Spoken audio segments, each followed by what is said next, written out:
Hi, Okay. I'm talking today to UK Counsellor Joy Archer. Hi Joy, how are you? Hello, Joanne. I'm fine, thank you. Very good. Joy, today we're going to talk about work-related stress and anxiety. What is stress and what are some of the signs that somebody could be suffering from stress? I would say that stress happens or manifests itself when you develop an inability to cope with what is going on for you at work. It may be performance related.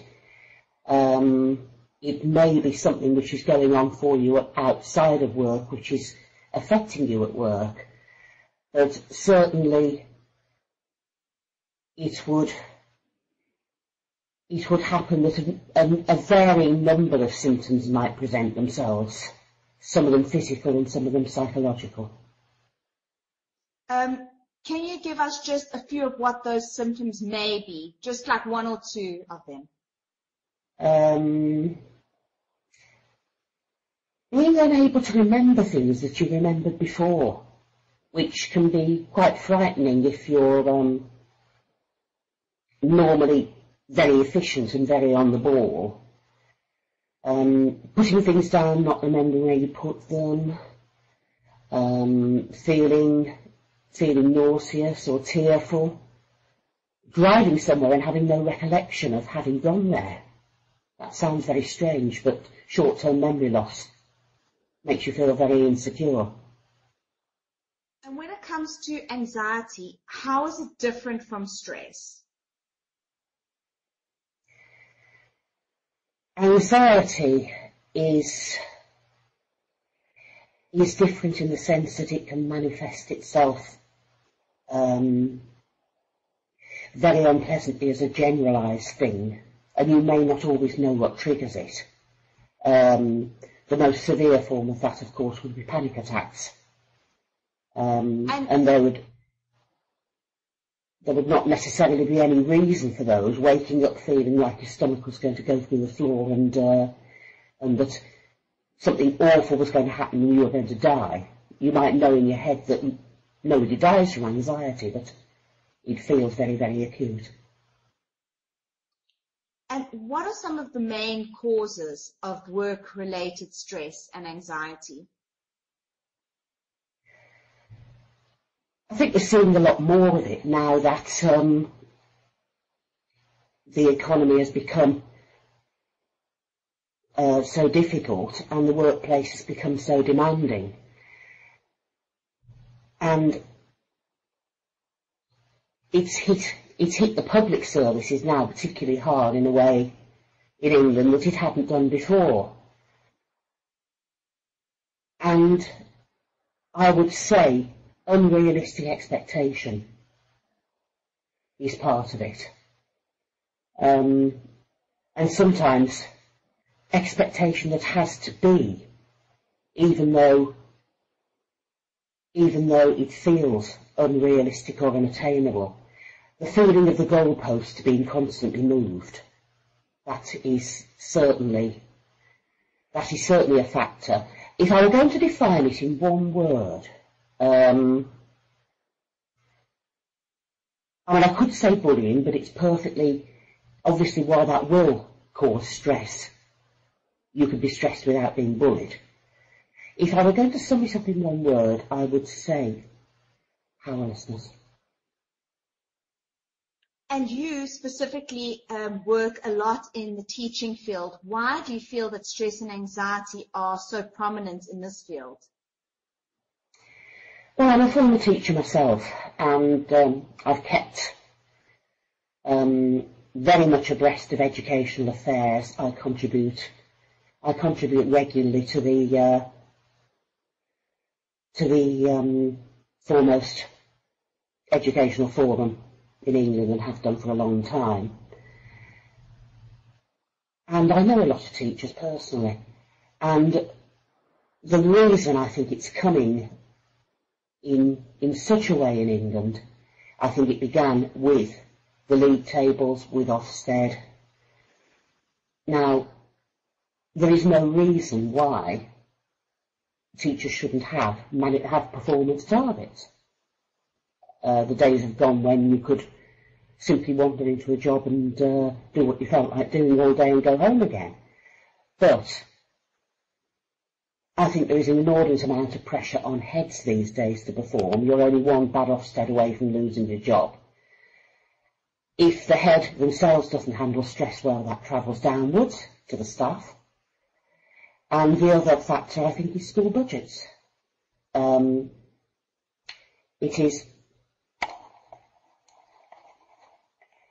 is very difficult.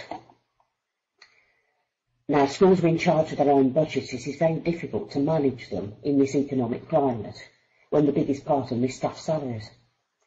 I don't think it's any coincidence that a lot of teachers who are finding themselves on a fast-track capability, which now is something which schools can do. I don't think it's any coincidence those teachers are about to pass into the threshold and have to be paid more, who are in their 50s, who are at the top of the threshold and therefore expensive. And on top of that, of course, can remember a time when you could voice what you felt and it would be listened to.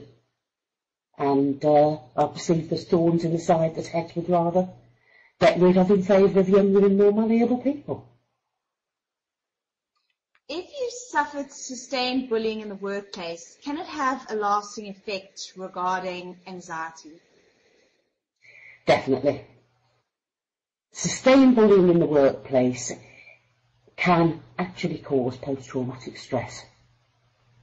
And I know of at least one case in the UK where somebody has had to leave their job as a result of that, and they are actually taking their employers to court.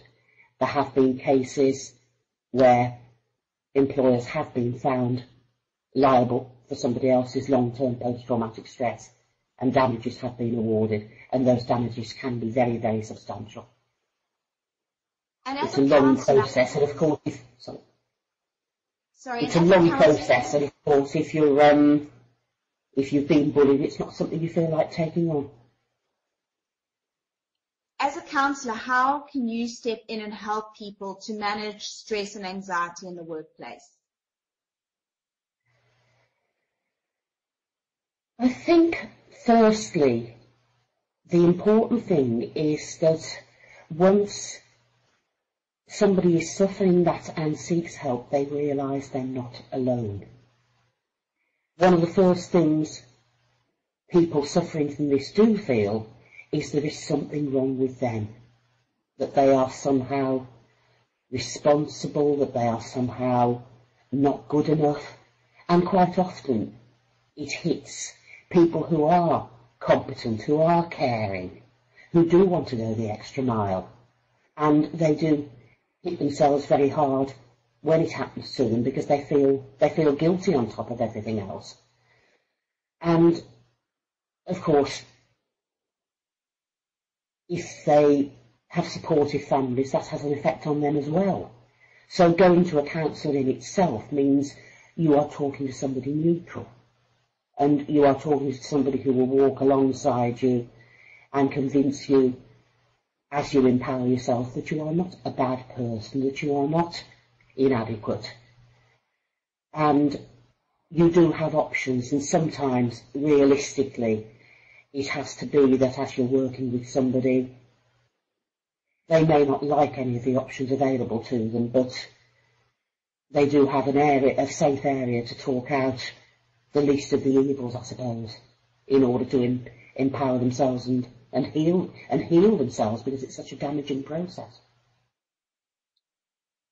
How exactly could you give a tip or something that somebody could use to try and reduce stress or anxiety in their life if they're feeling like they're suddenly starting to feel very stressful or anxious? I think the first thing to realise is that it does come over insidiously rather than suddenly. And once it's taken you over, quite often you are in a frozen grip of powerlessness, and it's much harder to address. I would say, in terms of managing workload, seek advice from somebody in the workplace who you trust. If you don't want to go to a line manager, go to an experienced professional. Talk about how you're feeling.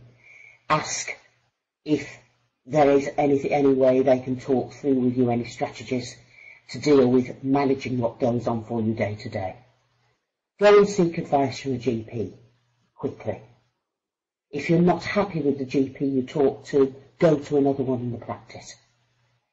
It could well be that in the early stages you will be able to control what's happening if you're introduced to some simple exercises or some mindfulness techniques or something like that. But the first thing I would say is seek help early. Don't think, I feel a bit weird and horrible, it might pass.